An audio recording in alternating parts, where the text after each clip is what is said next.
नमस्कार दोस्तों, मैं आपका दोस्त, आपका मित्र स्वागत करता हूं एडुशाला में।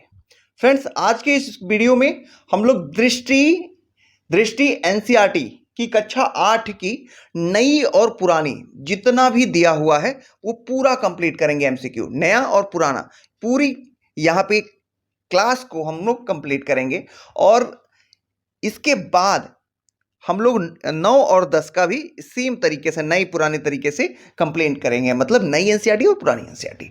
इससे पहले भी कक्षा 6 7 की कंप्लीट की जा चुकी है। अगर आपने नहीं देखा है तो प्लेलिस्ट में जाके देख सकते हैं और इसी तरीके से हमसे प्यार से जुड़े रह सकते हैं, प्यार बनाए रख सकते हैं। और इसके लिए हमारे चैनल को आपको सब्सक्राइब करना पड़ेगा, वीडियो को लाइक करनी पड़ेगी और ढेर सारे कमेंट करने पड़ेंगे। चलिए फ्रेंड्स, स्टार्ट करते हैं। स्टार्ट करने से पहले एक रिक्वेस्ट है कि जल्दी से 2 लोगों को शेयर कर दीजिए। चलिए स्टार्ट करते हैं। पहला चैप्टर है संसाधन। निम्नलिखित में से कौन सा कथन पेटेंट को सही तरीके से परिभाषित करता है? तो ऑप्शन ए सही होगा, किसी विचार अथवा आविष्कार पर एकमात्र अधिकार। पेटेंट से तात्पर्य किसी विचार अथवा आविष्कार पर एकमात्र अधिकार से है। इसका संकेतक आर है। कलात्मक पूंजी जैसे किताबें, लेख या चित्र आदि पर एकमात्र अधिकार को कॉपीराइट कहा जाता है और इसका संकेतक सी है। व्यावसायिक बौद्धिक पूंजी के स्वामित्व को ट्रेडमार्क कहा जाता है और इसका संकेतक टी एम है, टी एम। अगला है, नीचे दिए गए कथनों में से कौन सा कथन सतत पोषणीय विकास को परिभाषित करता है? तो इसका ऑप्शन सी सही होगा, संसाधनों का उपयोग करने की आवश्यकता और भविष्य के लिए उनके संरक्षण में संतुलन बनाए रखना। संसाधनों का सफलतापूर्वक उपयोग करना और उन्हें नवीकरणीय के लिए समय देना संसाधन संरक्षण कहलाता है। संसाधनों का उपयोग करने की आवश्यकता और भविष्य के लिए उनके संरक्षण में संतुलन बनाए रखना ही सतत पोषणीय कहलाता है। अर्थात संसाधनों का सावधानीपूर्वक उपयोग करना ताकि न केवल वर्तमान पीढ़ी अपितु भावी पीढ़ी की आवश्यकताओं की पूर्ति होती रहे। संसाधनों के संदर्भ में नीचे दिए गए कथनों में कौन सा कथन सत्य है, विचार करना है। वे संसाधन जिनकी मात्रा ज्ञात होती है उन्हें वास्तविक संसाधन कहते हैं, बिल्कुल सही है। वे संसाधन जिनकी पूर्ण मात्रा ज्ञात नहीं हो सकती उन्हें संभाव्य संसाधन कहते हैं, ये सही है, दोनों सही है, ऑप्शन सी सही होगा। नेक्स्ट है, इसमें डिस्क्रिप्शन देख लेते हैं। वास्तविक संसाधनों की मात्रा ज्ञात होती है जिनका वर्तमान में उपयोग भी किया जा रहा है। उदाहरण के लिए रूर प्रदेश का कोयला, पश्चिमी एशिया का खनिज तेल आदि। संभाव्य संसाधनों की बात करें तो संभाव्य संसाधनों की मात्रा ज्ञात नहीं होती किंतु इनका उपयोग भविष्य में किया जा सकता है। उदाहरण के रूप में लद्दाख में पाए जाने वाला यूरेनियम। निम्नलिखित में से कौन सा अजैव संसाधन है? तो ये ऑप्शन बी 1, 2, 4 मृदा, खनिज और चट्टानें, ये अजैव संसाधन है। संसाधनों की उत्पत्ति के आधार पर अजैव व जैव संसाधनों में वर्गीकृत किया जाता है। अजैव संसाधन निर्मित निर्जीव वस्तुएं होती हैं जैसे मृदा, चट्टानें, खनिज आदि। वहीं जैव संसाधन सजीव होते हैं जिनमें पौधे व जंतुओं को सम्मिलित किया जाता है। अगला चैप्टर है मृदा, भूमि, जल, प्राकृतिक वनस्पति और वन्यजीव संसाधन।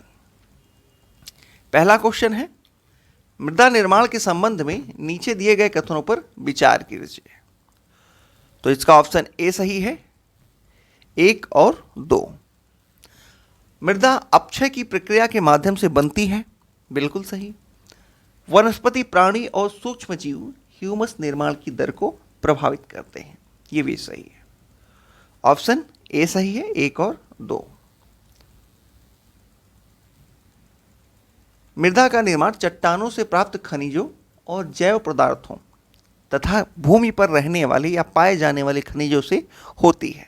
मृदा अपक्षय की प्रक्रिया के माध्यम से बनती है। मृदा निर्माण की प्रक्रिया विभिन्न कारकों द्वारा प्रभावित होती है, जैसे जलवायु, तापमान, वर्षा, अपक्षय, ह्यूमस मृदा निर्माण की दर को प्रभावित करते हैं। समय मृदा परिच्छेदिका की मोटाई को निश्चित करता है। नेक्स्ट इसी में है, देख लेते हैं आगे। वनस्पति, प्राणी और सूक्ष्म जीव जंतु में ह्यूमस निर्माण की दर को प्रभावित करते हैं। उच्चावच, तुंगता और ढाल मृदा के संचय को निर्धारित करते हैं। जनक सेल मृदा के रंग, संगठन, रासायनिक गुणधर्म, खनिज की मात्रा एवं पारगम्यता को निर्धारित करते हैं। अगला है, निम्नलिखित में से कौन सी विधि तीव्र ढलानों पर मृदा अपरदन को रोकने के लिए सबसे उपयुक्त है? तो इसका ऑप्शन सी वेदिका फार्म। तीव्र ढालों वाली सतह पर यदि वेदिका फार्म पद्धति के द्वारा कृषि की जाती है तब मृदा का अपरदन सबसे कम होता है। नेक्स्ट है, पहाड़ी ढालों पर मृदा अपरदन को रोकने के लिए निम्नलिखित में से कौन सी विधि सबसे उपयुक्त है? तो इसको बोलते हैं समोच्च रेखीय जुताई। ऑप्शन ए समोच्च रेखीय जुताई। पहाड़ी ढलानों पर समोच्च रेखीय जुताई मृदा अपरदन को रोकने की सबसे उपयुक्त विधि है। किसी पहाड़ी ढाल पर समोच्च रेखाओं के समानांतर जुताई ढाल के नीचे बहते जल के लिए एक प्राकृतिक अवरोध का निर्माण करती है, जबकि तटीय और शुष्क प्रदेशों में पवन गति रोकने के लिए वृक्षों को कतारों में लगाया जाता है ताकि मृदा अपरदन को बचाया जा सके। इस विधि को रक्षक मेखला विधि भी कहते हैं। ध्यान रखिए, रक्षक मेखला विधि। गिद्धों के विलुप्त होने का सबसे मुख्य कारण क्या था? तो गिद्धों के विलुप्त होने का सबसे मुख्य कारण था डिक्लोफेनिक, एस्पिरिन जैसी पीड़ानाशी दवाएं। गिद्ध मृत जीव जंतु के खाने के कारण एक अपमार्जक हैं और इन्हें पर्यावरण में एक महत्वपूर्ण शोधक समझा जाता है। किंतु भारतीय उपमहाद्वीप में जिन पशुओं का उपचार डाइक्लोफेनिक, एस्पिरिन अथवा इबुप्रोफेन जैसे पीड़ानाशक दवाओं से किया जाता है, गिद्धों द्वारा अपमार्जक से उनकी किडनी खराब हो रही है और वे मर रहे हैं। यह वैश्विक नेटवर्क द्वारा जुड़े रक्षित क्षेत्रों की एक श्रृंखला है जिसे संरक्षण और विकास के बीच संबंध को प्रदर्शित करने के इरादे से बनाया गया है। तो ये स्टेटमेंट किसके बारे में है? तो ये स्टेटमेंट है जैवमंडल निश्चय। ऑप्शन बी सही होगा, जैवमंडल निश्चय के बारे में है, जिसको बायोस्फीयर रिजर्व भी कहते हैं। जैवमंडल निश्चय बायोस्फीयर रिजर्व वैश्विक नेटवर्क द्वारा जुड़े रक्षित क्षेत्रों की एक श्रृंखला है जिसे संरक्षण और विकास के बीच संबंध को प्रदर्शित करने के इरादे से बनाया गया था। चलिए आगे देखते हैं। वर्तमान और भविष्य की पीढ़ी के लिए एक या एक से अधिक पारितंत्रों की पारिस्थितिकी एकता की रक्षा के लिए निर्धारित किए गए प्राकृतिक क्षेत्र को क्या कहते हैं? तो इसे राष्ट्रीय उद्यान कहते हैं। ऑप्शन डी राष्ट्रीय उद्यान। संकटग्रस्त वन्य प्राणी जात और वनस्पति में अंतर्राष्ट्रीय व्यापार परिपाटी के संदर्भ में निम्नलिखित में से कौन सा कथन सत्य है? फिर से क्वेश्चन देख लीजिए एक बार। संकटग्रस्त वन्यजीव प्राणी जात और वनस्पति जात में अंतर्राष्ट्रीय व्यापार परिपाटी के संदर्भ में निम्नलिखित में से कौन सा कथन सत्य है? तो इसका आंसर हो जाएगा, यह विभिन्न देशों की सरकारों के बीच एक अंतर्राष्ट्रीय समझौता है। बिल्कुल सही है। इसके अंतर्गत पशु पक्षियों के अवैध व्यापार पर प्रतिबंध लगाया गया है, तो यह भी सही है। तो ऑप्शन सी सही होना चाहिए। Option C, CITES, the convention on international trade in endangered species of wild fauna and flora विभिन्न देशों की सरकारों के बीच एक अंतर्राष्ट्रीय समझौता है जिसमें पशु पक्षियों की अनेक प्रजातियों की सूची तैयार की गई है और इस सूची में दिए गए सभी पशु पक्षियों के व्यापार करने पर प्रतिबंध लगाया गया है। इसका उद्देश्य यह निश्चित करना कि वन्य प्राणी और पौधे के नमूने के अंतर्राष्ट्रीय व्यापार से उनके जीवन को कोई खतरा नहीं हो। अगला चैप्टर है चैप्टर 3 खनिज और शक्ति संसाधन। चलिए देखते हैं, पेट्रोलियम एवं प्राकृतिक गैसों को धरातल के नीचे से निकालने के लिए खनन की किस विधि का प्रयोग करते हैं? तो ये प्रवेधन विधि का प्रयोग किया जाता है, प्रवेधन विधि का। पृथ्वी की सतह के अंदर दबी शैलों से खनिज को बाहर निकालने की प्रक्रिया को खनन कहते हैं। खनिज जो कम गहराई में स्थित है वे पृष्ठीय स्तर को हटाकर निकाले जाते हैं और इसे विवृत खनन कहते हैं। गहन वेधन, जिन्हें कूपक के भी कहते हैं, अधिक गहराई में स्थित खनिज निक्षेपों तक पहुंचने के लिए बनाए जाते हैं, इसे कूपकी खनन कहते हैं। पेट्रोलियम और प्राकृतिक गैस धरातल के बहुत नीचे पाए जाते हैं, इन्हें बाहर निकालने के लिए गहन कूपों की खुदाई की जाती है, इसे प्रवेधन कहते हैं। इसी में अगला है, सतह के निकट स्थित खनिजों को जिस प्रक्रिया द्वारा आसानी से खोदकर निकाला जाता है उसे आखनन कहते हैं, आखनन। नेक्स्ट प्रश्न है, धात्विक खनिज किन शैल समूहों में पाए जाते हैं? तो धात्विक अग्नेय और कायांतरित शैल समूहों में पाए जाएंगे। प्राकृतिक रूप से पाए जाने वाला पदार्थ जिसका निश्चित रासायनिक संगठन हो वो खनिज कहलाता है। संरचना के आधार पर खनिजों को मुख्यतः 2 रूपों में, धात्विक और अधात्विक खनिजों में वर्गीकृत किया गया है। धात्विक खनिजों में धातु कच्चे रूप में होती है। धात्विक खनिज अग्नेय और कायांतरित शैल समूहों जिनमें विशाल पठार का निर्माण हुआ है में पाए जाते हैं। नेक्स्ट प्रश्न है, निम्नलिखित कथनों में से कौन सा कथन सत्य है? तो अधात्विक खनिज अवसादी शैल समूहों में पाए जाते हैं, ये सही है। खनिज ईंधन जैसे कोयला, पेट्रोलियम कायांतरित चट्टानों में पाए जाते हैं, ये गलत है। क्यों? क्योंकि खनिज ईंधन वगैरह ये जीवाश्म में पाए जाएंगे। जीवाश्म किस में पाई जाएगी? ये पाई जाएगी अवसादी चट्टानों में। तो ये चूंकि यहाँ पे कायांतरित चट्टान लिख रहा है तो ये गलत हो जाएगा। ऑप्शन ए सही होगा, केवल 1। मैदानों और नवीन वलित पर्वतों के अवसादी शैल समूहों में अधात्विक खनिज जैसे चूना पत्थर पाए जाते हैं। खनिज ईंधन जैसे कोयला एवं पेट्रोल अवसादी चट्टानों के नीचे पाए जाते हैं, अतः कथन 2 असत्य है। उत्तरी स्वीडन में लौह अयस्क, ओरेंटियो कनाडा में तांबा निकेल के निक्षेप, दक्षिण अफ्रीका में लोहा, निकेल, क्रोमाइट और प्लेटिनम अग्नि और कायांतरित शैलों में पाए जाने वाले खनिजों के उदाहरण हैं। अगला प्रश्न है, निम्नलिखित में से कौन सा काला सोना कहलाता है? तो काला सोना पेट्रोलियम को कहते हैं। पेट्रोलियम और इससे बनने वाले उत्पाद को काला सोना कहते हैं। ऑप्शन बी सही होगा। पेट्रोलियम और इससे बनने वाले उत्पाद को काला सोना कहा जाता है क्योंकि ये बहुत अधिक बहुमूल्य है या मूल्यवान है। निम्नलिखित में से कौन से ऊर्जा के गैर परंपरागत स्रोत हैं? तो ज्वारीय ऊर्जा, परमाणु ऊर्जा, बायोगैस, भूतापीय ऊर्जा, ये चारों जो हैं वो गैर परंपरागत स्रोत हैं। तो ऑप्शन डी सही होगा।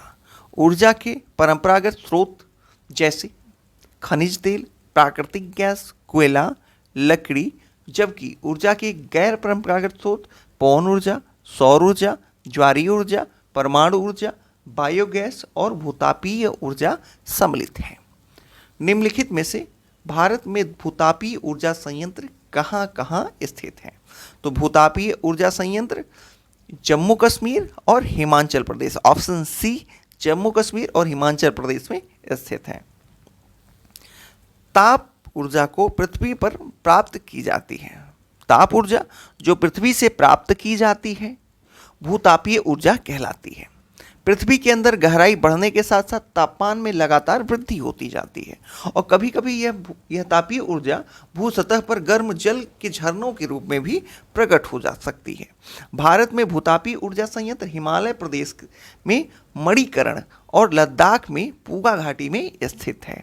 तो हिमाचल प्रदेश में मणिकर्ण और लद्दाख में पूगा घाटी में स्थित है। अगला है, बायोगैस के संदर्भ में नीचे दिए गए कथनों पर विचार कीजिए। बायोगैस संयंत्र में जैविक अपशिष्ट का बैक्टीरिया के द्वारा अपघटन होता है, बिल्कुल सही है। बायोगैस मीथेन और ऑक्सीजन का मिश्रण है, ये गलत है। ठीक है, ऑप्शन ए सही होगा। जैव अपशिष्ट जैसे मृत पौधे, जंतुओं के अवशेष, पशुओं की गोबर, रसोई के अपशिष्ट को ईंधन में बदला जाता है, इसे बायोगैस कहते हैं। जैविक अपशिष्ट बैक्टीरिया द्वारा बायोगैस संयंत्र में अपघटित होते हैं, जो कि अनिवार्य रूप से मीथेन और कार्बन डाइऑक्साइड का मिश्रण होते हैं। तो ध्यान रखिएगा, ये मीथेन और कार्बन डाइऑक्साइड के मिश्रण है। अगला है, विश्व का पहला ज्वारीय ऊर्जा स्टेशन कहाँ बनाया गया? तो ज्वारीय ऊर्जा स्टेशन विश्व का पहला फ्रांस में बना था, ऑप्शन ए सही होगा। ज्वार से उत्पन्न ऊर्जा को ज्वारीय ऊर्जा कहते हैं। इस ऊर्जा का विदोहन सक्रिय मुहाने में बांध के निर्माण से किया जाता है। विश्व का पहला ज्वारीय ऊर्जा स्टेशन फ्रांस में बनाया गया था। रूस, फ्रांस, भारत में कच्छ की खाड़ी में विशाल ज्वारीय मील के क्षेत्र हैं। नोट देख लेते हैं, विश्व का पहला जल विद्युत उत्पन्न करने वाला देश नॉर्वे है। तो ध्यान रखिएगा, ज्वारीय ऊर्जा फ्रांस है और जल विद्युत ऊर्जा नॉर्वे है। चलिए, निम्नलिखित में से कौन सा एक खनिज की विशेषता नहीं है? तो ये असामान्य होते हैं, ये गलत है, ये खनिज की विशेषता नहीं है। बाकी ये प्राकृतिक प्रक्रियाओं द्वारा निर्मित है, बिल्कुल सही है। इनका एक रासायनिक संगठन है, बिल्कुल सही है। और इनका वितरण असमान होता है, ये सही है। ऑप्शन सी यहाँ पे आंसर है, क्योंकि यहाँ विशेषता नहीं है पूछा था। खनिज सभी स्थानों पर समान रूप से वितरित नहीं है, वे किसी क्षेत्र या शैल समूह में संकेंद्रित हैं। चलिए, अगला है, निम्नलिखित में से कौन सा राज्य अभ्रक का प्रमुख उत्पादक नहीं है? तो ऑप्शन सी कर्नाटक, जबकि झारखंड, राजस्थान, आंध्र प्रदेश ये अभ्रक के मुख्य उत्पादक राज्य हैं। अभ्रक निक्षेप मुख्यतः झारखंड, बिहार, आंध्र प्रदेश, राजस्थान में ही पाए जाते हैं। भारत विश्व में अभ्रक का सबसे बड़ा उत्पादक और निर्यातक है। चलिए, अगला चैप्टर है कृषि। पहला क्वेश्चन देखते हैं, इसमें सुमेलित करना है। चलिए सुमेलित करते हैं। अब देखिए, यहां पे है पीसी सेरीकल्चर, सेरीकल्चर है तो सेरीकल्चर हो जाएगा रेशम कीट का पालन। पीसी कल्चर हो जाएगा मत्स्य पालन। बीटी कल्चर हो जाएगा अंगूर की खेती।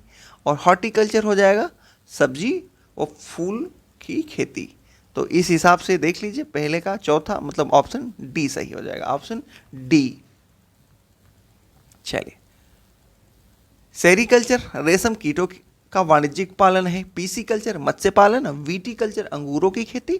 हॉर्टिकल्चर वाणिज्य उपयोग के लिए सब्जी, फलों और फूलों के उगाना को हॉर्टिकल्चर कहते हैं। जैविक कृषि के संदर्भ में नीचे दिए गए कथनों पर विचार कीजिए। तो क्या बताना है इसमें? असत्य बताना है। तो चलिए बताते हैं। कह रहा है जैविक, जस्ट मिनट, कह रहा है इस प्रकार की कृषि में रासायनिक खाद की जगह जैविक खाद का प्रयोग करते हैं। बिल्कुल सही है, जैविक कृषि के बारे में। दूसरा है, जैविक विधि द्वारा खेती करने से उत्पादन की लागत तो कम होती ही है, इसके साथ ही कृषकों की आय अधिक प्राप्त होती है तथा अंतर्राष्ट्रीय बाजार की स्पर्धा में जैविक उत्पाद अधिक खरे उतरते हैं। ये बिल्कुल सही है। अभी आनुवंशिकी रूप से इसमें इतनी विविधताएं आ गई हैं खाद की वजह से, जिसकी वजह से लोग जैविक कृषि की ओर भाग रहे हैं। तीसरा है, फसलों का उत्पादन बढ़ाने के लिए आनुवंशिक रूपांतरण किया जाता है। तो ये गलत है। जैविक कृषि में किसी प्रकार का कोई आनुवंशिक रूपांतरण नहीं होता है। तो ऑप्शन तीसरा गलत है, अर्थात मतलब यहाँ गलत ही पूछा था, तो ऑप्शन बी सही हो जाए।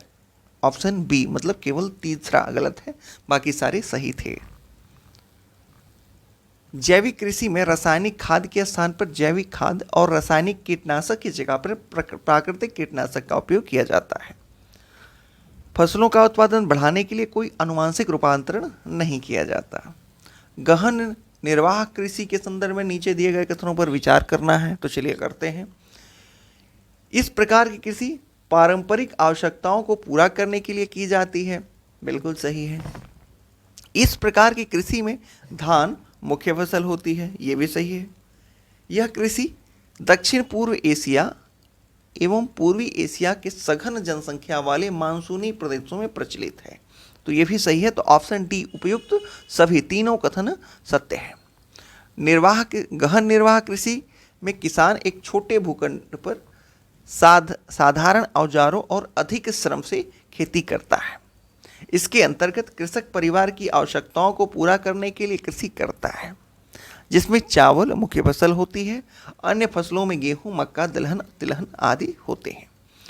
गहन निर्वाह कृषि दक्षिण पूर्व एशिया एवं पूर्वी एशिया के सघन जनसंख्या वाले मानसूनी प्रदेशों में प्रचलित है।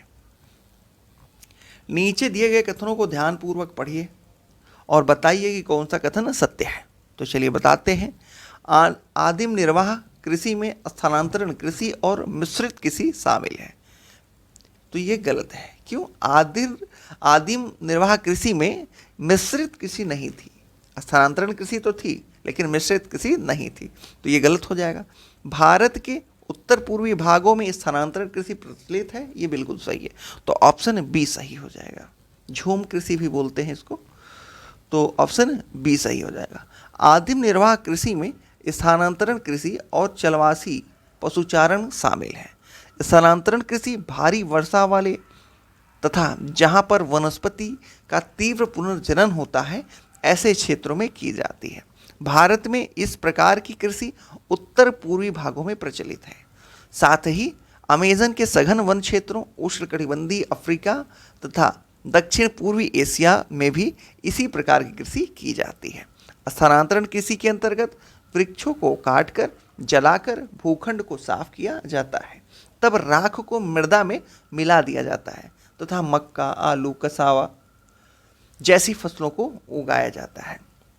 भूमि की उर्वरता की समाप्ति के बाद वह भूमि छोड़ दी जाती है और कृषि हेतु नए भूखंड पर चले जाते हैं। स्थानांतरण कृषि को कर्तन व दहन कृषि के रूप में भी जाना जाता है और ये यूपीएससी में पूछा गया एक प्रश्न है। तो अगला प्रश्न है, सूचियों को मिलाना है, सूची 1 से सूची 2 को मिलाना है। चलिए मिलाते हैं। एक तरफ कृषि का प्रकार दिया हुआ है और दूसरा संबंधित देश दिया हुआ है। चलिए मिलाते हैं। तो झूमिंग कृषि उत्तर पूर्वी भारत में प्रचलित है, तो ए का चौथा। मिल्पा ये मलेशिया में है, मैक्सिको में है। मिल्पा मैक्सिको में है। रोका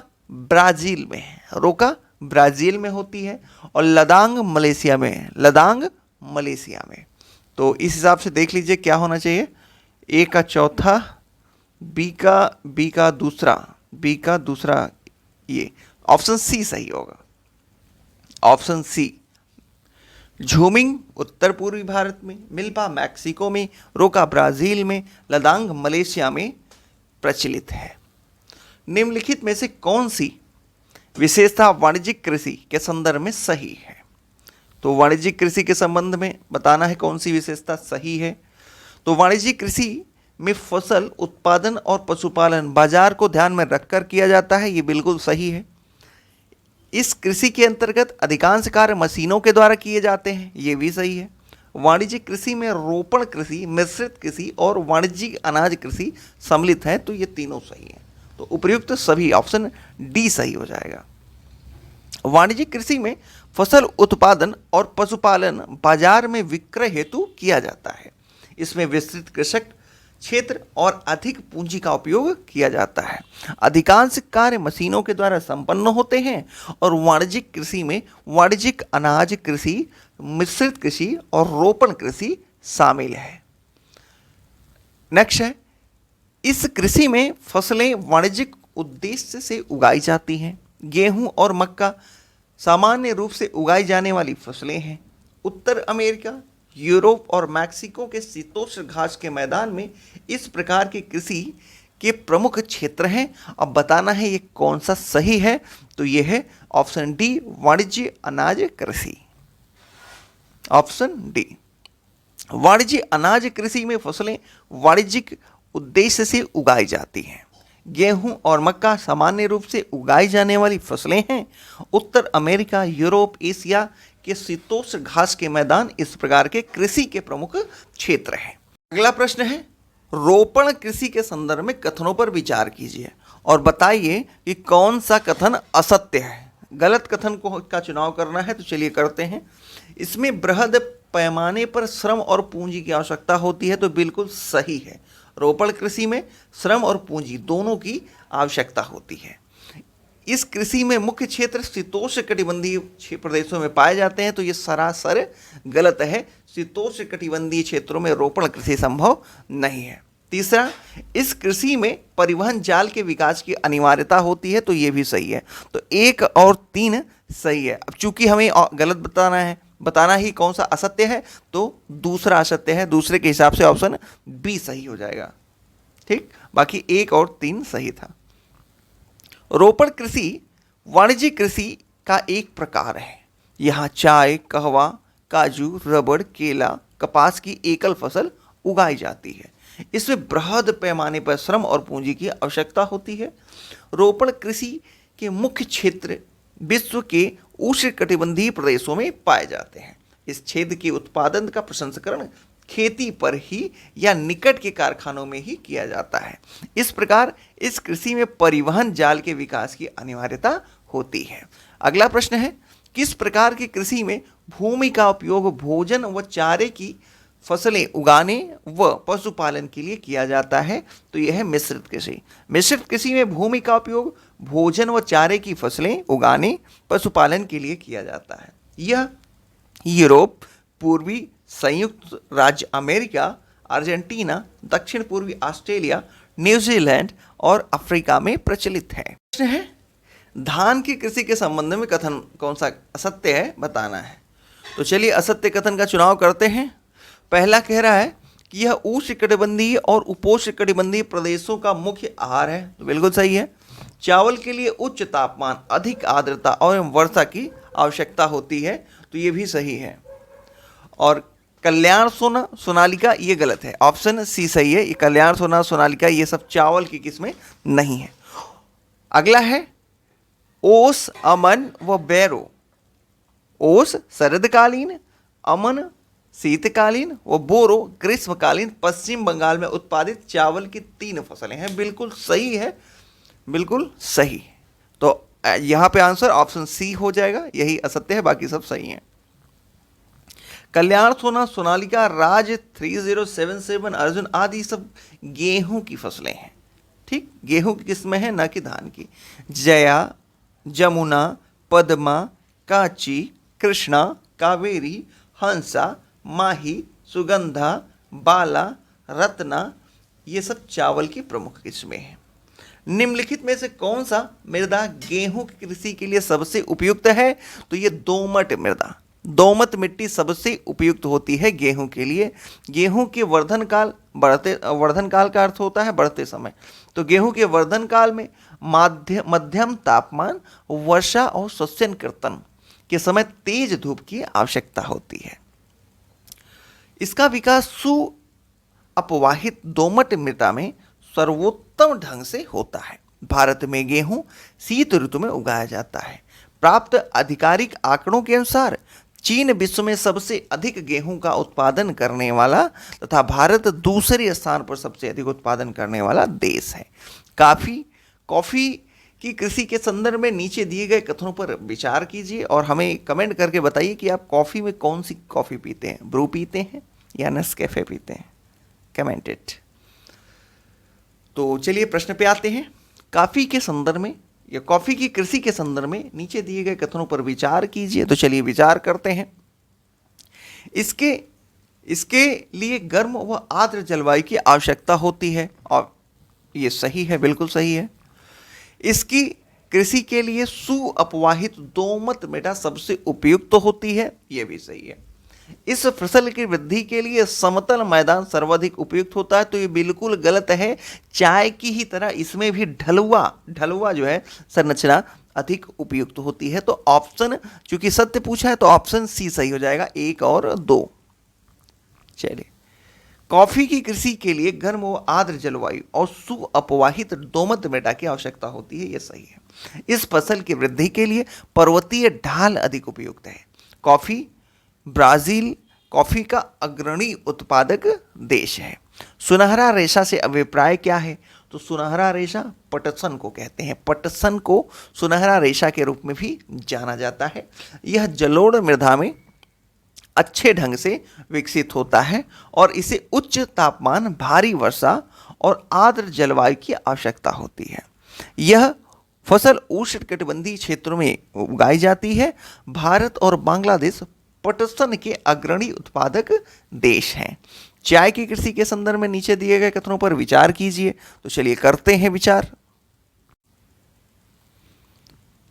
एक सेकेंड, इसमें स्टेटमेंट असत्य बताना है, ध्यान रखिए। चाय की कृषि के लिए जो स्टेटमेंट है इसमें असत्य कथन बताना है।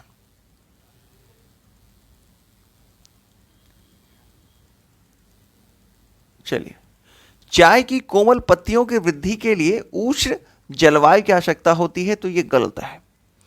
इसकी कृषि के लिए वर्ष भर समवितरित उच्च वर्षा की आवश्यकता होती है, तो ये सही है, दूसरा सही है, पहला गलत है।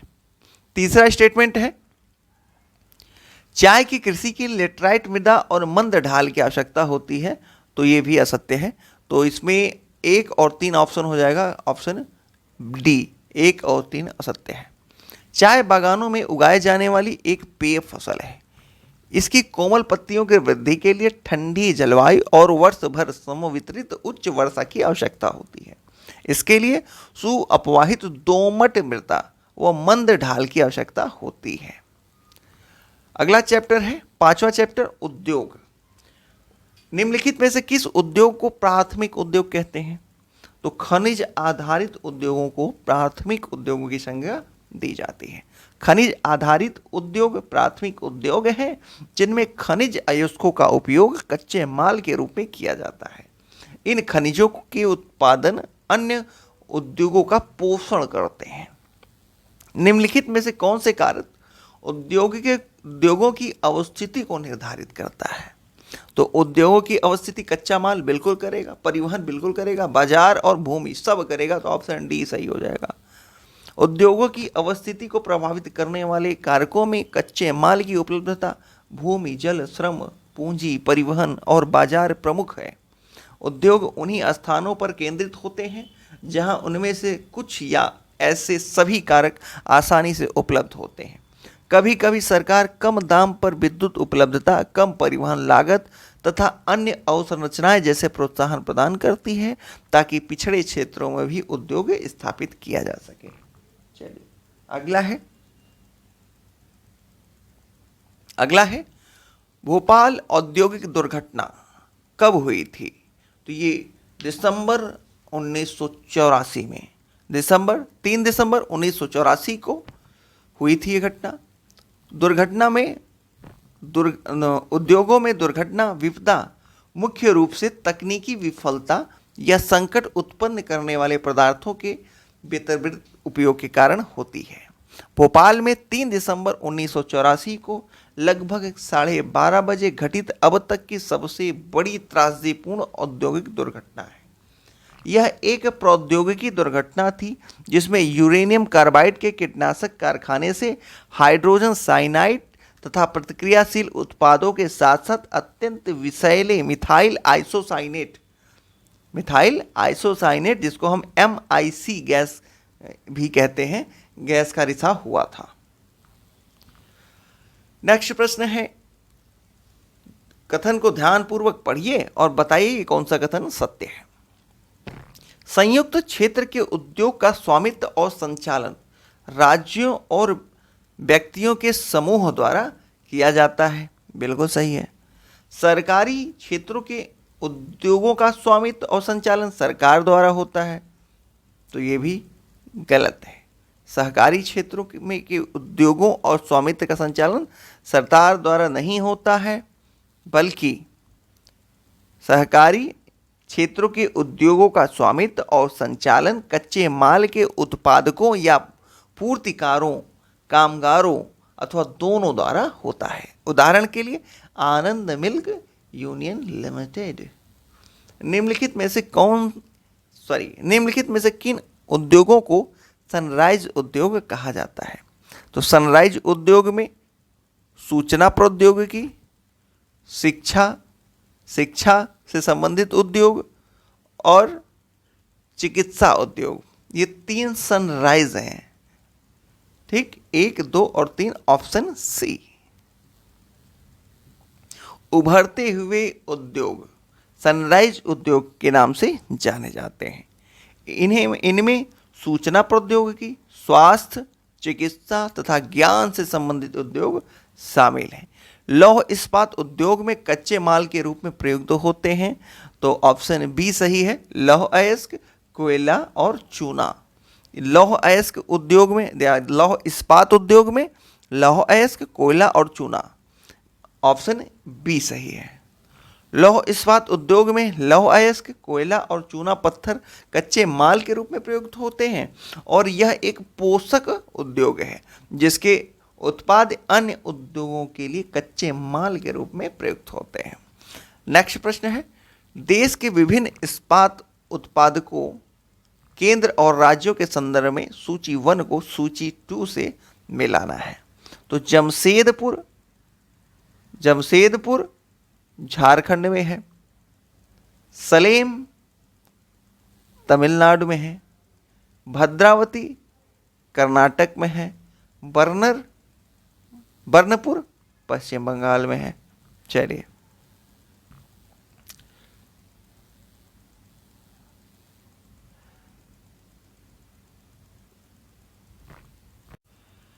झारखंड जमशेदपुर बोकारो में है, पश्चिम बंगाल में दुर्गापुर, आसनसोल और बर्नपुर है।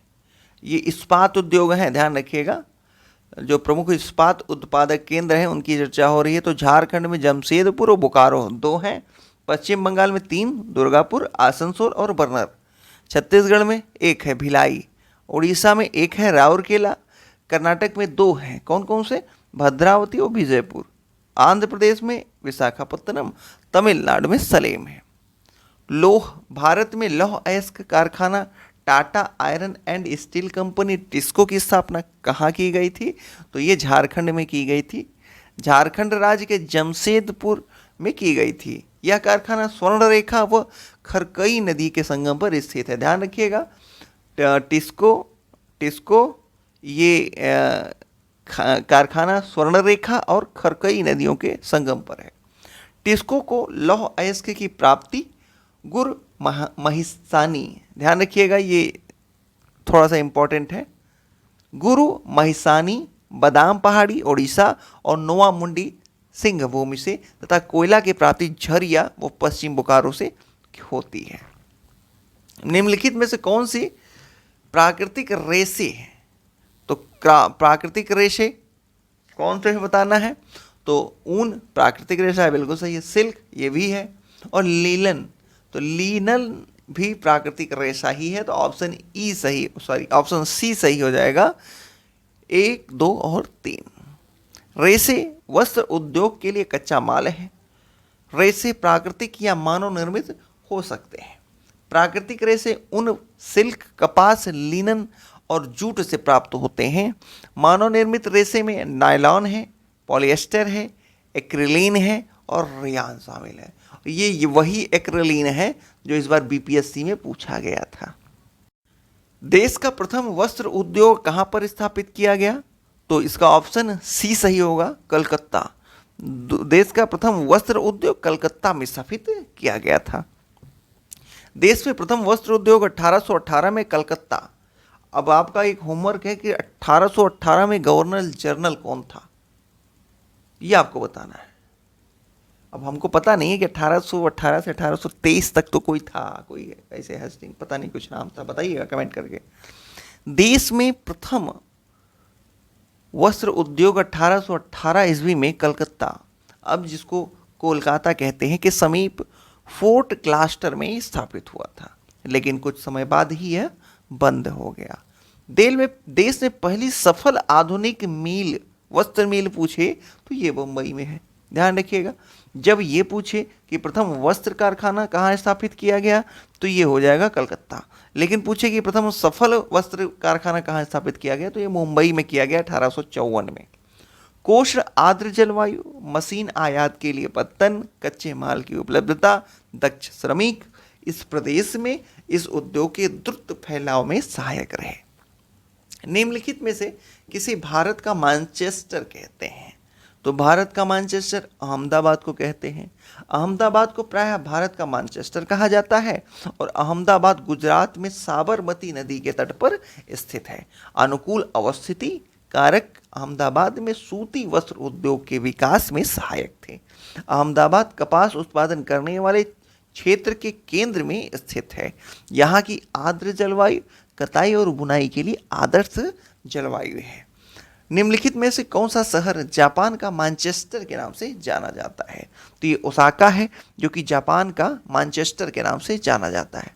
ओसाका जापान का एक महत्वपूर्ण वस्त्र निर्माण केंद्र है, इसे जापान का मैनचेस्टर कहते हैं। ओसाका में सूती वस्त्र उद्योग का विकास कई भौगोलिक कारकों में से हुआ है।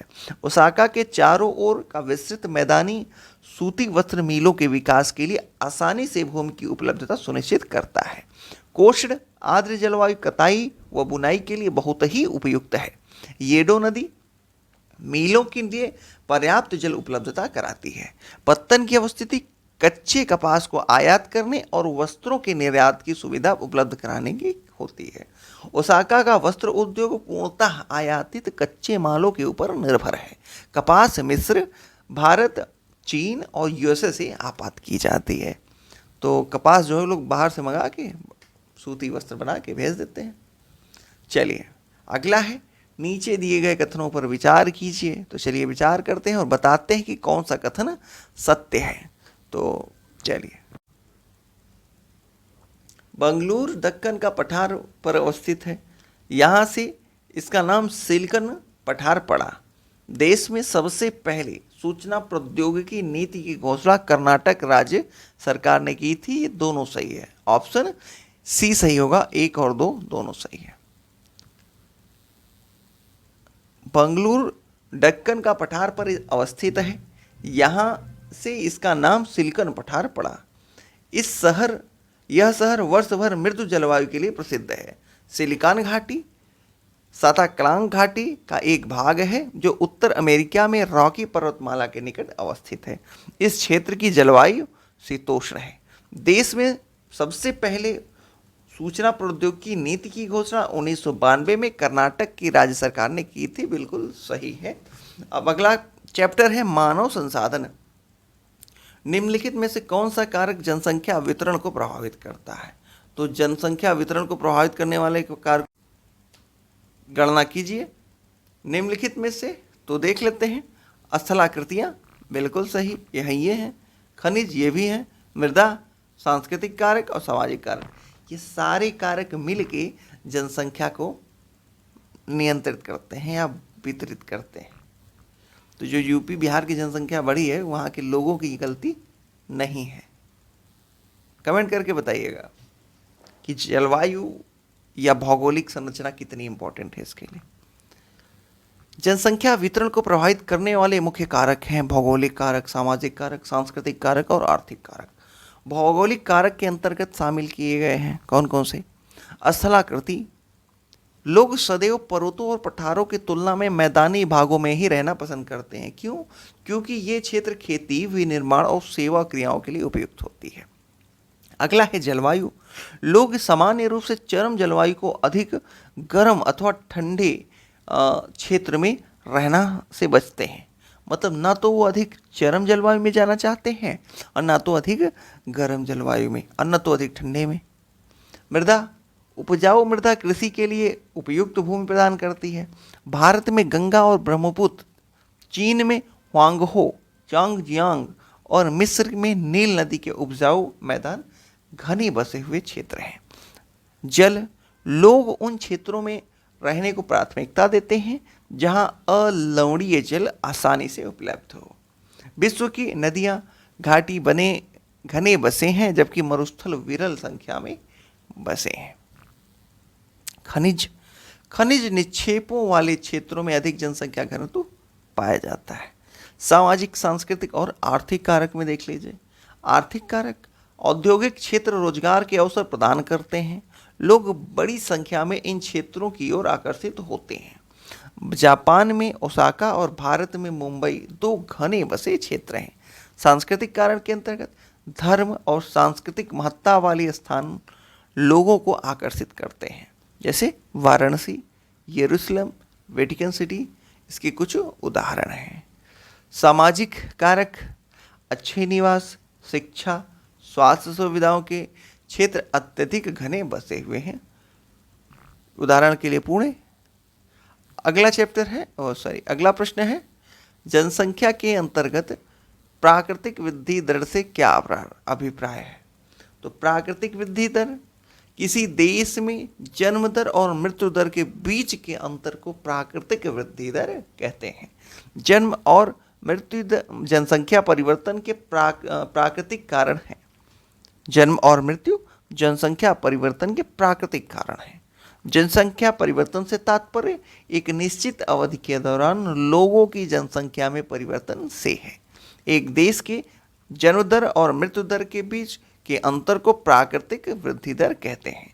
विश्व में जनसंख्या के बढ़ने का मुख्य कारण प्राकृतिक वृद्धि दर की तीव्रता से बढ़ना है। अगला देखते हैं, निम्नलिखित कथनों पर विचार कीजिए और सत्य कथन का चुनाव कीजिए। जो लोग किसी देश को छोड़ते हैं वो अप्रवासी कहलाते हैं। वे लोग जो बाहरी देश से किसी अन्य देश में आते हैं उत्प्रवासी कहलाते हैं। ये दोनों स्टेटमेंट गलत हैं। ऑप्शन डी, प्रवास के कारण जनसंख्या के आकार में परिवर्तन होता है। लोग एक देश में अथवा देशों के बीच एक स्थान से दूसरे स्थान पर जाते हैं। उत्प्रवासी वे लोग हैं जो देश को छोड़ते हैं। अप्रवासी वे लोग हैं जो देश में रहते हैं। अगला है, जनसंख्या पिरामिड के संदर्भ में नीचे दिए गए कथनों पर विचार कीजिए और सत्य कथन का चुनाव कीजिए। चलिए, यह किसी देश की जनसंख्या संगठन का अध्ययन करने की एक विधि है। बिल्कुल सही है। जनसंख्या पिरामिड में बच्चों की संख्या, जनसंख्या पिरामिड में बच्चों की संख्या 15 वर्ष से कम है। बिल्कुल गलत है। और ऊपरी भाग में वृद्धों की संख्या 65 वर्ष से अधिक है। बिल्कुल गलत है ये। यदि देश में केवल जन्म दर ऊंची होगी तो जनसंख्या पिरामिड ऊपर तीव्रता से सकरा हो जाएगा। ये तो सरासर गलत है। तो मतलब दूसरा तीसरा दोनों गलत है। बताना था सत्य, तो ऑप्शन ए सही होगा, मतलब केवल एक देश की जनसंख्या संगठन का अध्ययन करने के लिए एक रुचिकर विधि जनसंख्या पिरामिड है, जिसे आयु लिंग पिरामिड भी कहते हैं। जनसंख्या पिरामिड का आकार उस विशिष्ट देश में रहने वाले लोगों की कहानी बताता है। बच्चों की संख्या 15 वर्ष से निचले भाग में दिखा दी जाती है और जहां जन्म के स्तर को दर्शाती है।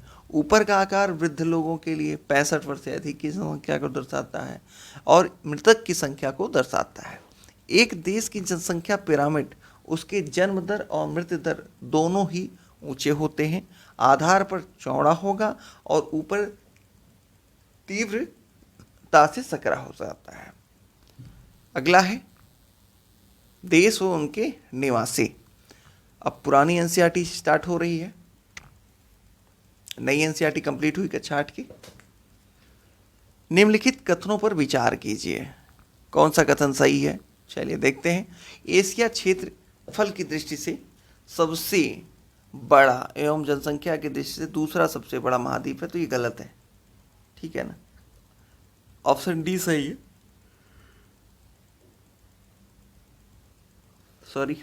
ऑप्शन डी सही है। मलेशिया एवं इंडोनेशिया दक्षिण पूर्व एशिया के देश हैं। रात के 3 बज रहे हैं और आपकी क्लास की रिकॉर्डिंग हो रही है। आप सब सो रहे होंगे। जब सुबह ये आपको वीडियो मिली होगी तो आप फ्रेश होके उठेंगे और हम 3 बजे जब सब सो रहे हैं तो हम आपके लिए वीडियो रिकॉर्ड कर रहे हैं। फ्रेंड्स, बहुत मेहनत लगती है, बहुत समर्पण लगता है, थोड़ा सा तो बनता है ना। चलिए, वो कथन में के संबंध में बताना है तो ऑप्शन डी सही है। मलेशिया और एवं इंडोनेशिया दक्षिण पूर्वी एशिया के देश हैं, यही सही है, बाकी सब गलत है तो छोड़ दीजिए। इसमें चलिए देख लेते हैं। मलेशिया, इंडोनेशिया, इसी को हिंदी एशिया ही कहते हैं, एवं म्यांमार एशिया महाद्वीप के दक्षिण पूर्वी एशिया के देश हैं। बांग्लादेश, नेपाल, पाकिस्तान, भूटान एवं श्रीलंका भी एशिया महाद्वीप के देश हैं, किंतु ये देश दक्षिण एशिया के अंतर्गत आते हैं। एशिया महाद्वीप की 20% से भी कम भूमि कृषि योग्य है, किंतु यह कई फसलों के प्रमुख उत्पादक है, जैसे जूट, जिसको पटसन भी कहते हैं, चाय, मसाला, नारियल, चावल, गेहूं और तिलहन। विश्व में 7 महाद्वीपों में से एशिया महाद्वीप क्षेत्रफल एवं जनसंख्या दोनों ही दृष्टि से संसार का सबसे बड़ा महाद्वीप है। क्षेत्रफल के आधार पर विश्व के महाद्वीपों का सही क्रम है: एशिया, अफ्रीका, उत्तर अमेरिका, दक्षिण अमेरिका, अंटार्कटिका, यूरोप और ऑस्ट्रेलिया। तो सबसे बड़ा महाद्वीप क्षेत्रफल में एशिया है। जनसंख्या के आधार पर विश्व में महाद्वीपों का सही क्रम है तो इसमें भी एशिया ही है। एशिया, अफ्रीका, यूरोप, उत्तरी अमेरिका, दक्षिण अमेरिका, ऑस्ट्रेलिया और अंटार्कटिका। नेक्स्ट है पामीर ग्रंथि अवस्थित है। तो पामीर ग्रंथि दक्षिण मध्य एशिया में अवस्थित है। एशिया महाद्वीप के संदर्भ में नीचे लिए गए कथनों पर विचार कीजिए और सही कथन बताइए। चलिए, इस महाद्वीप का अक्षांशीय विस्तार केवल उत्तरी गोलार्ध में, तो बिल्कुल गलत है, उत्तरी गोलार्ध के नीचे भी है। इस महाद्वीप का देशांतरीय विस्तार केवल पूर्वी गोलार्ध में है, तो ये भी गलत है। ठीक, तो ये दोनों गलत हैं। ऑप्शन डी हो जाएगा ऑप्शन, ना तो एक ना तो दो, कोई सही नहीं। एशिया महाद्वीप का अक्षांशीय विस्तार 10 अंश दक्षिणी अक्षांश से लेकर 80 अंश उत्तरी अक्षांश के बीच है, परंतु इसका मुख्य भूमि का समस्त भाग उत्तरी गोलार्ध में स्थित है। तो उसने मुख्य भूमि तो पूछा नहीं। इस महाद्वीप का देशांतरीय विस्तार 25 अंश पूर्वी देशांतर से लेकर 170 अंश पश्चिमी देशांतर तक है। यह विस्तार पृथ्वी के लगभग आधे भाग के बराबर है। इस प्रकार एशिया का अधिकांश भाग पूर्वी गोलार्ध में है, किंतु कुछ भाग पश्चिमी गोलार्ध में भी है। निम्नलिखित कथनों में कौन सा कथन सही है? ओब, येनेसी एवं लीना नदियां साइबेरिया के मैदान में बहती हैं। बिल्कुल सही है। संसार की सबसे बड़ी झील बैकाल है, ये तो कहाँ बकवास है, गलत है। ऑप्शन ए होगा केवल एक। साइबेरिया का मैदान एशिया महाद्वीप की एक विस्तृत निम्न भूमि है जो पश्चिम में यूराल पर्वत व पूर्व में लीना नदी के बीच फैला हुआ है। इस महाद्वीप में ओब, येनेसी, लीना नामक नदियां बहती हैं। ये नदियां मध्य एशिया की उच्च भूमियों एवं पर्वतों से निकलकर उत्तर की ओर बहती हैं। बैकाल झील संसार की सबसे गहरी झील है, न कि सबसे बड़ी झील, और यह झील साइबेरिया में स्थित है। निम्नलिखित पर्वत श्रृंखलाओं पर विचार करना है, तो चलिए विचार करते हैं और ये बताते हैं कि कौन सा कथन सही है। तिएन सांग पर्वत श्रृंखला, लुइन पर्वत श्रृंखला, काराकोरम पर्वत श्रृंखला कौन सी एशिया महाद्वीप में स्थित है? तो ये तीनों महाद्वीप एशिया में स्थित हैं। ठीक है, तीनों पर्वत श्रृंखला एशिया महाद्वीप में स्थित हैं। ऑप्शन डी 1, 2, 3 उपयुक्त सभी पर्वत श्रृंखलाएं एशिया महाद्वीप में स्थित हैं। पामीर ग्रंथि निम्नलिखित पर्वत श्रृंखलाएं गुजरती हैं। कौन कौन सी? तिएन सांग। अब देख लीजिए कि पामीर पठार जो है उससे कौन कौन सी निकल रही हैं। तिएन सांग, कुनलुन, काराकोरम एवं हिमालय पर्वत श्रृंखलाएं। प्रत्येक पर्वत श्रृंखलाओं में अनेक श्रेणियां, पर्वत पठार और उच्च भूमियां हैं। माउंट अराराट की ग्रंथि के विषय में निम्नलिखित में से कौन सा कथन सही है? तो यह ग्रंथि एल्बुर्ज पर्वत श्रेणी और जो जैगरास पर्वत श्रेणी में आकर मिलती है, तो यह सही है। ऑप्शन ए ही है, केवल एक सही है इसका, ऑप्शन ए। तो गाठ ग्रंथि 2 पर्वत श्रृंखलाओं का मिलन स्थल होता है। माउंट अराराट की ग्रंथि पर एल्बुर्ज पर्वत श्रेणी एवं जैगरास पर्वत श्रेणी आकर मिलती हैं। अगला है निम्नलिखित कथनों पर विचार कीजिए। तो इसमें स्टेटमेंट बी सही है, वही देख लेते हैं। अनातोलिया का पठार प्राचीन शैलों से निर्मित है। ए माउंट एवरेस्ट जिसकी ऊंचाई 8,848 मीटर है और कुछ स्रोतों में 8,850 मीटर पाई जाती है। हिमालय पर्वत श्रृंखला की चोटी है ये, और यह संसार की सबसे ऊंची चोटी है। माउंट एवरेस्ट को नेपाल में सागर माथा के नाम से भी जाना जाता है, जबकि केटू की ऊंचाई 8,611 मीटर है और यह काराकोरम श्रृंखला की चोटी है। यह संसार की सबसे ऊंची दूसरी चोटी है। अनातोलिया का पठार प्राचीन शैलों से निर्मित है और यह उत्तर में पैंटिक पर्वत और दक्षिण में टॉरस पर्वत से घिरा हुआ है। अल्ताई, यबलोनाय और स्टेनोय एशिया महाद्वीप के प्राचीन वलित पर्वत हैं। निम्नलिखित में से कौन सी नदियां एशिया महाद्वीप में स्थित हैं? तो फरात, इरावदी और मेकांग, ये 3 नदियां एशिया महाद्वीप में हैं, जबकि पो नदी और राइन नदी यूरोप महाद्वीप में स्थित है। डिस्क्रिप्शन में सेम यही चीज लिखा हुआ है। निम्नलिखित में से कौन से द्वीप समूह एशिया महाद्वीप में स्थित हैं? तो एशिया महाद्वीप में ये वेस्ट इंडीज तो गलत हो जाएगा, तो हिंदेशिया, फिलीपींस और जापान। 1 और 3 4, 1 3 4, तो ऑप्शन बी सही हो जाएगा इसका। निम्नलिखित में से वे कौन से कारक हैं जो एशिया महाद्वीप की जलवायु को प्रभावित करते हैं?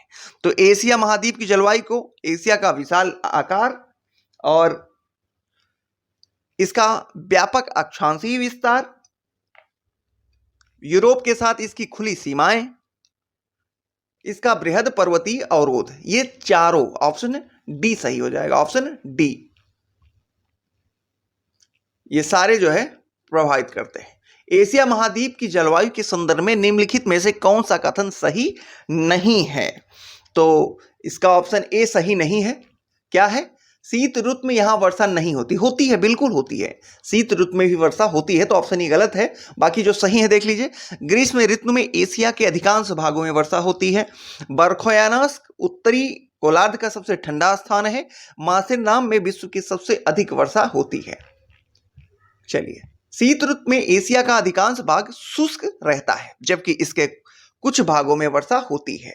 इस ऋतु में मंगोलिया के ऊपर उच्च वायुदाब का क्षेत्र बनता है, जिसके कारण पवनें बाहर की ओर चलने लगती हैं। स्थलीय पवन होने के कारण ये शुष्क होती हैं, जिसके कारण एशिया के अधिकांश भागों में वर्षा नहीं होती।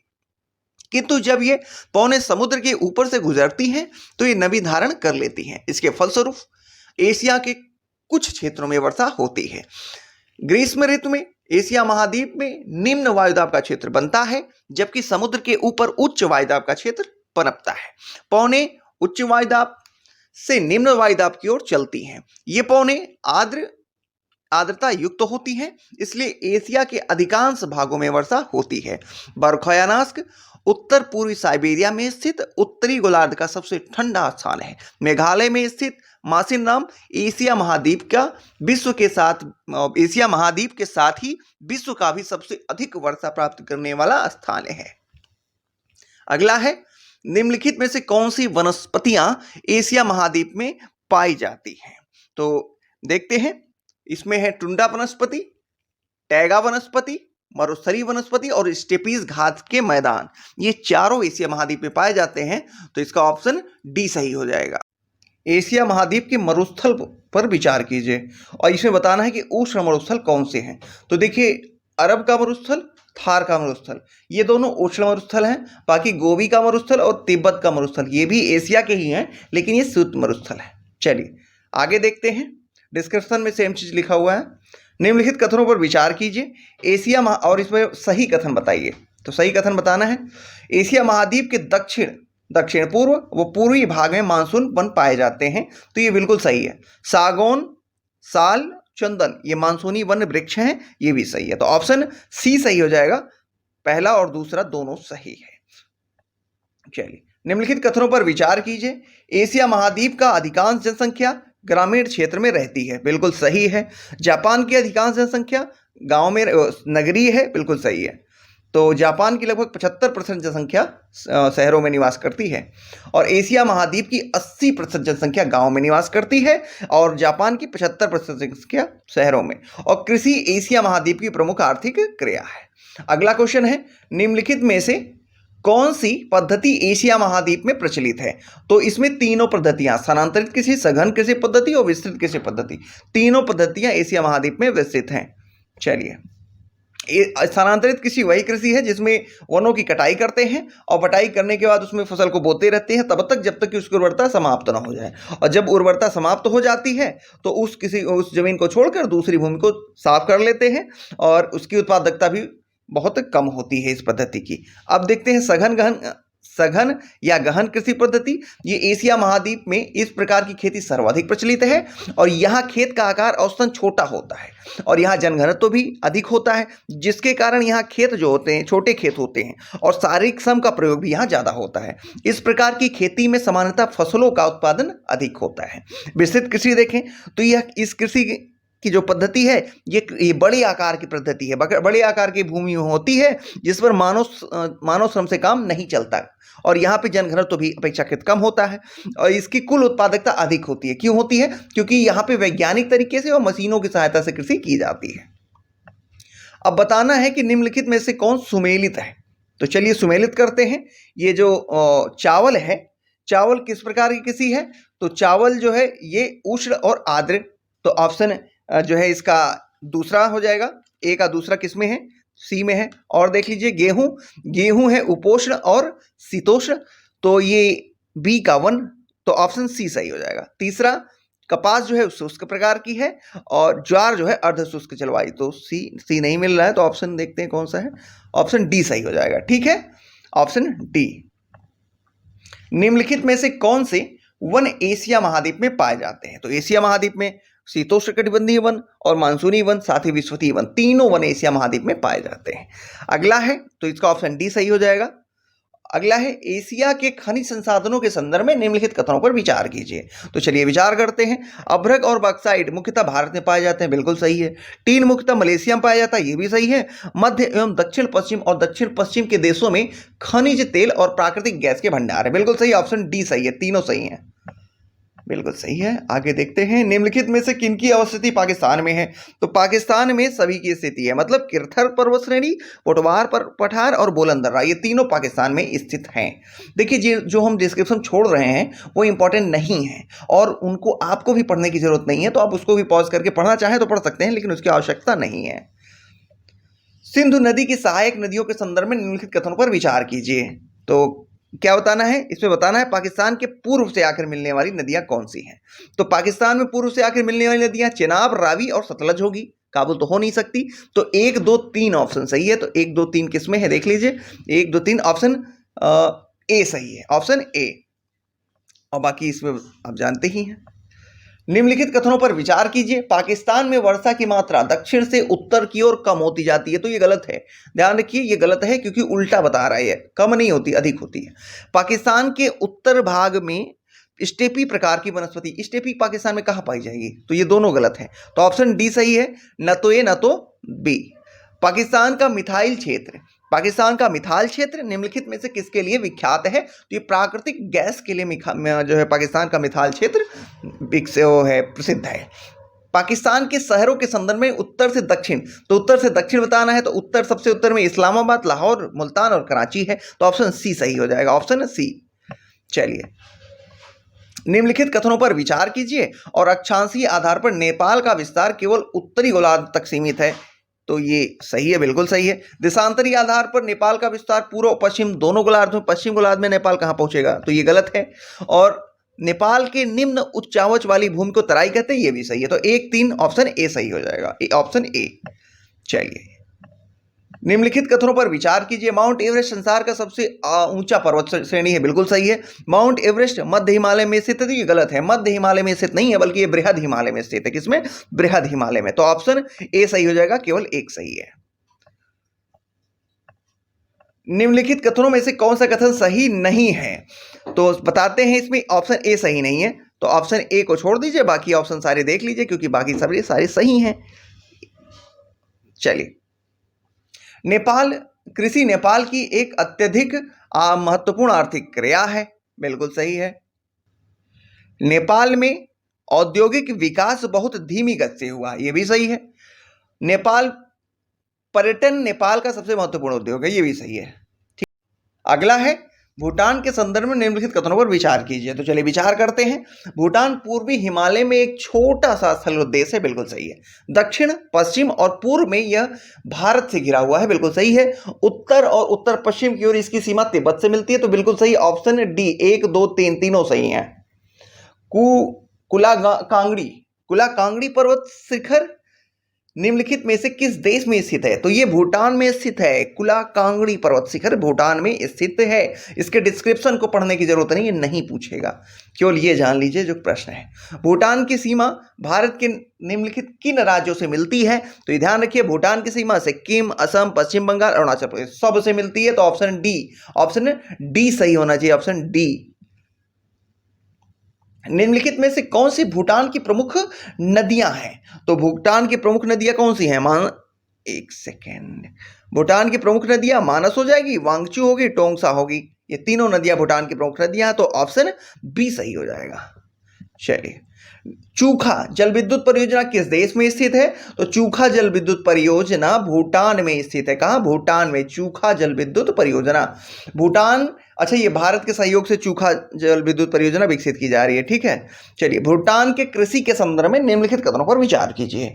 भूटान में कृषि योग्य भूमि बहुत सीमित है, बिल्कुल सही है। और जब कृषि योग्य भूमि सीमित है तो निर्वाह कृषि ही ये लोग करेंगे, ये भी सही है। भूटान में अधिकांश कृषि भूमि का स्वामित्व स्त्रियों के पास है, ये भी सही है, डी सही है। और बिल्कुल ऐसा ही होना चाहिए पूरे विश्व में, जितनी भी संपत्तियां हैं सब पर स्वामित्व महिलाओं का ही होना चाहिए, क्योंकि संसाधनों का सर्वोत्तम प्रयोग महिलाएं ज्यादा बेहतर तरीके से करती हैं। और आप कमेंट करके बताइएगा कि सारी संपत्तियां जितनी हैं सबका स्वामित्व महिलाओं के पास होना चाहिए या नहीं, यह आपका प्रश्न है, कमेंट करके आंसर दीजिए। म्यांमार की सीमा भारत के किन राज्यों को स्पर्श करती है? तो देखते हैं इसमें क्या कह रहा है, स्पर्श करती है या नहीं करती। अच्छा, क्या बताना है? अच्छा, केवल स्पर्श करती बताना है। तो चलिए, म्यांमार की सीमा भारत के किन राज्यों को स्पर्श करती है? तो देख लेते हैं कौन कौन सी सीमा किन किन राज्यों को स्पर्श कर रही है। तो ये हो जाएगा इसका मिजोरम और मणिपुर। तो मिजोरम और मणिपुर जो है ये म्यांमार को जो है म्यांमार जो है इसको स्पर्श करती है। 4 5 मतलब ऑप्शन बी सही हो जाएगा। अगला है निम्नलिखित कथनों पर विचार कीजिए। चलिए विचार करते हैं, और उपयुक्त में से कौन सा पठार म्यांमार में स्थित है ये बताते हैं। तो देख लेते हैं म्यांमार में कौन स्थित है। तो चीन पर्वत म्यांमार में है, अराकान योमा पर्वत ये भी है, शान का पठार और काइनी का पठार, ये सारे पठार म्यांमार में स्थित है। तो ऑप्शन डी सही हो जाएगा, 1 2 3 4। चलिए, निम्नलिखित में से कौन सी म्यांमार की प्रमुख नदी है? तो म्यांमार की प्रमुख नदी बताना है। तो इसमें इरावदी, सिलांग, चिंदविन और साल्विन, ये सारी नदियां म्यांमार की प्रमुख नदियां हैं। अगला है म्यांमार की प्रमुख नगर मांडले निम्नलिखित में से किस नदी के किनारे स्थित है? तो मांडली इरावदी नदी के किनारे स्थित है। किसके? इरावदी नदी के किनारे मांडली स्थित है। म्यांमार के प्रमुख नगर यांगून, जिसको रंगून भी कहते हैं, के संदर्भ में निम्नलिखित कथनों पर विचार करना है। तो यह एक समुद्र पत्तन नगर है, पहला स्टेटमेंट है। और दूसरा स्टेटमेंट है कि यह नगर डेल्टा क्षेत्र में स्थित है। तो दोनों सही हैं, 1 और 2 दोनों सही हैं। देखिए और स्टेटमेंट है क्या? नहीं, तो ये दोनों सही हैं, ऑप्शन सी सही हो जाएगा। अच्छा, अब एक प्रश्न है कि भारत में किस मुगल शासक को रंगून निर्वासित किया गया था? ये कमेंट करके बताइए कि भारत के किस मुगल शासक को रंगून में निर्वासित किया गया था अंग्रेजों के द्वारा। चलिए कमेंट करके बताइएगा। निम्नलिखित कथनों में इसको मिलान करना है, ठीक है। खनिज दिए हुए हैं और एक प्रकार जो है म्यांमार के प्रमुख स्थान हैं। तो चलिए मिलाते हैं। तो टिनाइन थाराई, तीन थराई जो है ये है टीन और टंगस्टन के लिए, टीन और टंगस्टन के लिए हो जाएगा। और मर्तमान की खाड़ी ये हो जाएगा मोती के लिए। किसके लिए? मोतियों के लिए। और ये अयारवादी घाटी ये खनिज तेल के से संबंधित है और यूपी पीसीएस में ये क्वेश्चन पूछा हुआ है। कलेवा ये कोयला क्षेत्र के लिए फेमस है। किसके लिए? कोयला क्षेत्र के लिए कलेवा फेमस है। तो इस हिसाब से ऑप्शन बी सही हो जाएगा। चलिए निम्नलिखित कथनों पर विचार कीजिए। म्यांमार के मध्यवर्ती भागों में सघन कृषि उष्णकटिबंधीय मानसूनी वन पाए जाते हैं। बिल्कुल गलत जवाब है। और म्यांमार के कुल क्षेत्रों के आधे से अधिक भाग में वन पाए जाते हैं, ये सही है। केवल 2 सही है, ऑप्शन बी सही है। चलिए, बांग्लादेश की सीमा भारत के किन राज्यों को स्पर्श करती है? तो बांग्लादेश की सीमा किन राज्यों को स्पर्श करती है, बताइए जल्दी फटाफट। तो इस सिक्किम को तो स्पर्श करती नहीं, सिक्किम एकदम ऊपर है। तो किसको करती है? मिजोरम को करती है, असम को करती है, त्रिपुरा को करती है और मेघालय को करती है। तो 2 3 4 5 2 3 4 5 ऑप्शन डी सही हो जाएगा। चलिए, अगला है बांग्लादेश में स्थित कॉक्स बाजार क्या है? तो कॉक्स बाजार विश्व का सबसे बड़ा बलुई पुलीन है। क्या है? विश्व का सबसे बड़ा बलुई पुलीन है कॉक्स बाजार। चलिए, निम्नलिखित में से कौन सा बांग्लादेश की प्रमुख नदियां हैं? तो बांग्लादेश की प्रमुख नदियां सुरमा है, कर्णफुली है और मेघना है। ये तीनों नदियां बांग्लादेश की प्रमुख नदी हैं। ऑप्शन डी सही होगा, ऑप्शन डी। चलिए, बांग्लादेश की जलवायु के संदर्भ में निम्नलिखित कथनों पर विचार कीजिए। तो चलिए कर लेते हैं विचार और बताते हैं कि कौन सी जो है यहाँ कैसी इस प्रकार की यहाँ जलवायु है। तो इसमें देखते हैं, यहाँ की जलवायु उष्णकटिबंधीय मानसूनी जलवायु है। तो बिल्कुल सही होगा, मानसूनी जलवायु ही है। यहाँ वर्षा दक्षिण पश्चिम मानसून हवाओं से होती है। बिल्कुल सही है। यहाँ का तटीय क्षेत्र उष्णकटिबंधीय चक्रवातों से अधिक प्रभावित रहता है। तो बिल्कुल सही है। 1 2 3 तीनों सही है। ऑप्शन डी होना चाहिए, ऑप्शन डी सही है। निम्नलिखित में से कौन सा बांग्लादेश के प्रमुख समुद्री पत्तन है? तो चटगांव है। बांग्लादेश का चटगांव फेमस है। और किस लिए फेमस है इतिहास में आपको कमेंट करके बताना है। कमेंट करके बताइए। चटगांव शस्त्रागार के से संबंधित है, लूट। चलिए, निम्नलिखित में से कौन सा कथन सही नहीं है? तो ऑप्शन सी सही नहीं है, बाकी सब सही हैं। तो जो सही है देख लेते हैं। पाक जल संधि एवं मन्नार की खाड़ी भारत और श्रीलंका को अलग करती है। बिल्कुल सही है। महावेली गंगा श्रीलंका की सबसे लंबी नदी है, ये भी सही है। और श्रीलंका का कैंडी नगर बौद्धों के मंदिरों के लिए प्रसिद्ध है। बिल्कुल सही है। चलिए, निम्नलिखित में से श्रीलंका के कौन से खनिज उत्पाद तटीय बालू में प्राप्त होते हैं? तटीय बालू से प्राप्त होते हैं तो सारे मोनाजाइट, जिरकॉन, ग्रेफाइट और बहुमूल्य पत्थर, ये सारे जो है ऑप्शन डी सही हो जाएगा। ये सब बालू से प्राप्त होते हैं। श्रीलंका की जलवायु के संदर्भ में निम्नलिखित कथनों में से कौन सा कथन सही है? तो ऑप्शन ए केवल सही है, इसी को देख लीजिए। यह उष्ण आर्द्र जलवायु पाई जाती है यहाँ। बिल्कुल सही है। चलिए, कालीमंतर द्वीप एशिया महाद्वीप के किस भाग में स्थित है? तो कालीमंतर दक्षिण पूर्वी एशिया में स्थित है। कहाँ स्थित है? दक्षिण पूर्व एशिया में। और इसका डिस्क्रिप्शन देख लीजिए। बोर्नियो द्वीप को इंडोनेशिया, जिसको हिंदेशिया भी कहते हैं, में कालीमंतर कहते हैं। ठीक है। तो बोर्नियो द्वीप को इंडोनेशिया की भाषा में कालीमंतर कहते हैं। बोर्नियो इंडोनेशिया देश का द्वीप है। अतः कालीमंतर द्वीप दक्षिण पूर्वी एशिया में स्थित है। इंडोनेशिया के अन्य द्वीप कौन कौन से हैं? सुमात्रा है, जावा है, इरिया है और सुलेवेसी है। मदुरा और बाली भी है। चलिए, विषुवत रेखा एशिया महाद्वीप के किन देशों से होकर गुजरती है? तो ये एशिया महाद्वीप के इंडोनेशिया और मालदीव से होकर गुजरती है। ऑप्शन ए सही हो जाएगा। अब देखिए, उपयुक्त में से भूमध्य रेखा एशिया महाद्वीप के मालदीव और इंडोनेशिया से सेम चीज है, रिपीट किया है। चलिए, निम्नलिखित में से कौन से कथन सही हैं? तो देख लेते हैं कौन से कथन सही हैं। इंडोनेशिया की स्थल सीमा अन्य देशों के साथ स्पर्श नहीं करती। तो ये ऐसा कैसे हो सकता है? बिल्कुल करती है। तो ये गलत हो जाएगा।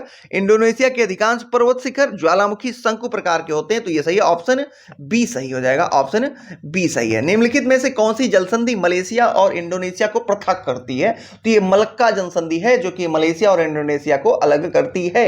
ग्रेट कीनाबालू पर्वत शिखर निम्नलिखित में से किस देश में स्थित है? तो ये मलेशिया में, कीनाबालू मलेशिया में स्थित है। मलेशिया की जलवायु के संदर्भ में निम्नलिखित कथनों पर विचार कीजिए। इसकी जलवायु विषुवतीय है। यह यहाँ पर वर्षा जो है वो वर्ष भर वर्षा रहती है और उच्च तापमान और अधिक वर्षा पाई जाती है। बिल्कुल सही है। अधिकांश यहाँ पे जो दैनिक तापांतर है वो 21 अंश से 32 अंश के बीच रहता है। यहाँ सदा हरित वन पाए जाते हैं।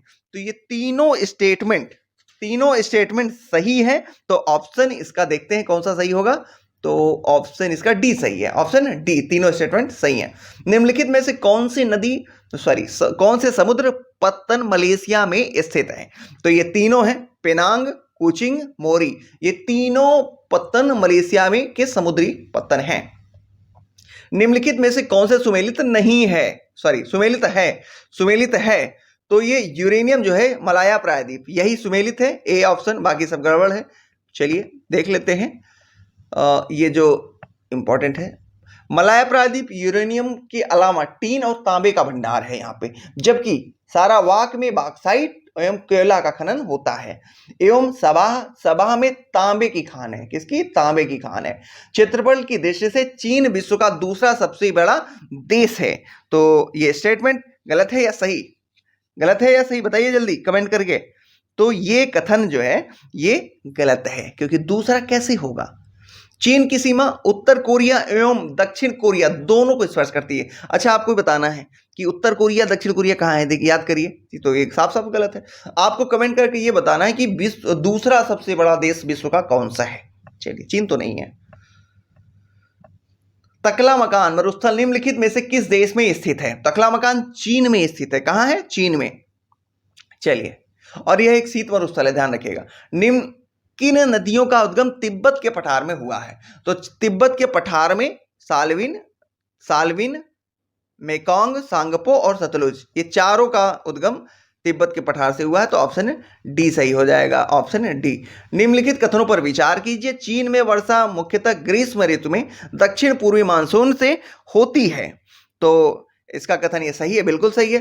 चीन में वर्षा की मात्रा पूर्व से पश्चिम की ओर घटती जाती है, हाँ बिल्कुल घटती है। तो ऑप्शन सी सही है, ऑप्शन सी इसका सही है। चलिए, निम्नलिखित कथनों पर विचार कीजिए। चीन के ऊर्जा उत्पादन में कोयला का सबसे बड़ा योगदान है, बिल्कुल सही है, कोयला का योगदान ही है। संघाई चीन का सबसे बड़ा पत्तन है, ये भी सही है। तो ऑप्शन सी सही है, इसका ऑप्शन सी, दोनों सही हो जाएंगे। निम्नलिखित कथनों पर विचार कीजिए। जापान एशिया की मुख्य भूमि के पूर्व में प्रशांत महासागर में स्थित है, बिल्कुल सही है। फ्यूजियामा जापान में स्थित एक सक्रिय ज्वालामुखी है, यह भी सही है। तो ऑप्शन सी इसका भी सही हो जाएगा, ऑप्शन सी। चलिए आगे देखते हैं। निम्नलिखित कथनों पर विचार कीजिए। टाइफून जापान का उष्णकटिबंधीय तूफान है जो इसके दक्षिणी तट को प्रभावित करता है, बिल्कुल सही है।